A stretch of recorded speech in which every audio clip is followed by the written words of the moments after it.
Bicara soal wayang beber, itu boleh dibilang wayang yang kalau tertua sih ya tidak, karena banyak runtutan wayang. Itu ada wayang batu, wayang rontal, kemudian masuk ke wayang beber. Nah, wayang beber sendiri memiliki perubahan pada era Hindu. Jadi sebelumnya itu ceritanya cerita Mahabharata, Ramayana, kemudian abad masuk ke peradaban Islam, ya, abad 15 itu mulai berubah ceritanya. Jadi perjalanan wayang beber ini panjang, gitu kan. Dan wayang beber ini adalah wayang sebelum wayang purwa atau wayang kulit.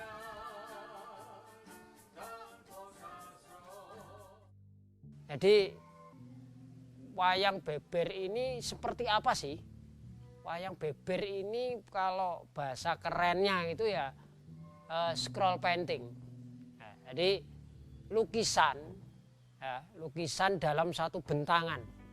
Nah, seperti yang ada di belakang saya ini. Nah, lantas apakah ini tradisinya? Tidak. Jadi wayang beber ini tradisinya itu dulu dikembangkan, pertama muncul itu di era Majapahit, ya. Cerita yang dibawa itu masih bernafaskan Hindu, Ramayana, Mahabharata, ada Arjuna Wiwaha, Sotasoma, itu kan. Nah, era masuk peradaban Islam sudah berubah lagi, memakai cerita Panji. Kemudian berkembang lagi di era Mataram. Nah, artefak yang sekarang yang ada di Pacitan dan Gunung Kidul itu ditengarai sebagai peninggalan Mataram atau peninggalan Keraton Kartasura. Nah, dengan memiliki dua cerita Panji, yaitu Joko Kembang Kuning dan Remeng Mangunjoyo. Wayang beber metropolitan tidak membawa cerita Panji, karena memang wayang beber metropolitan lahir di abad yang berbeda, era yang berbeda. Lantas apakah meninggalkan Panjinya? Tidak. Memang sengaja kami tidak membawa cerita Panji, tetapi pergerakan Panji, pengembaraan Panji kami pahami menjadi satu pengembaraan yang jauh lebih complicated, jauh lebih luas.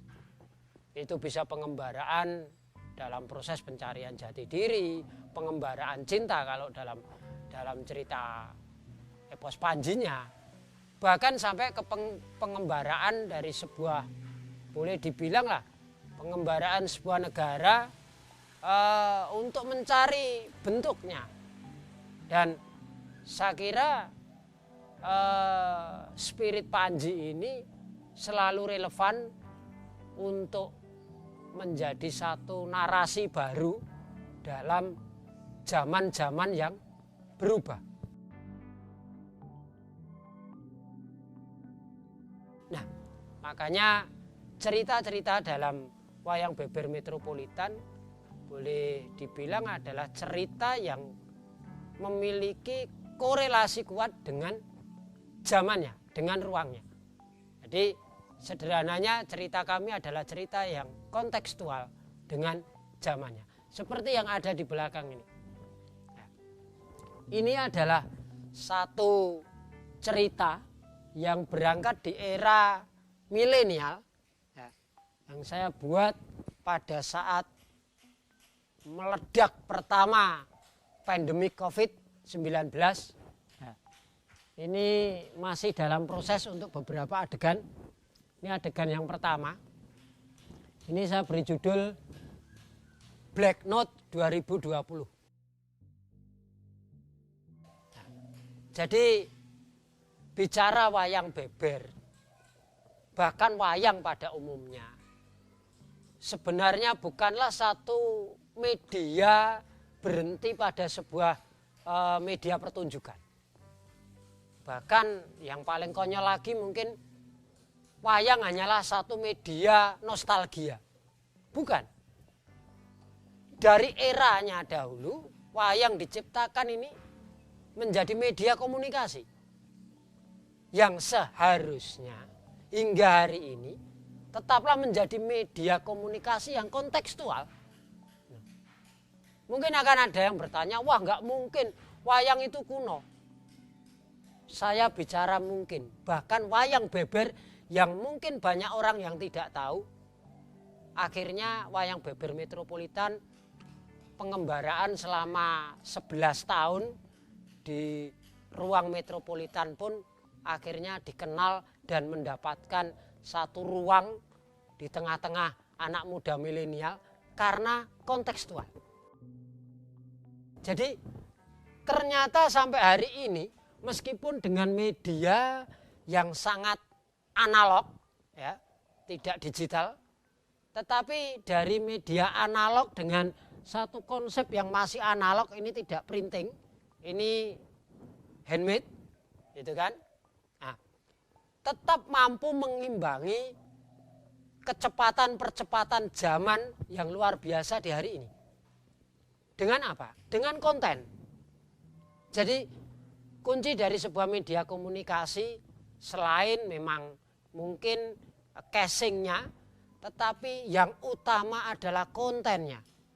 Tatkala kontennya itu relate dengan zaman, ya media komunikasi itu akan selalu bisa berkomunikasi dan menjadi menjadi berfungsi di zaman tersebut.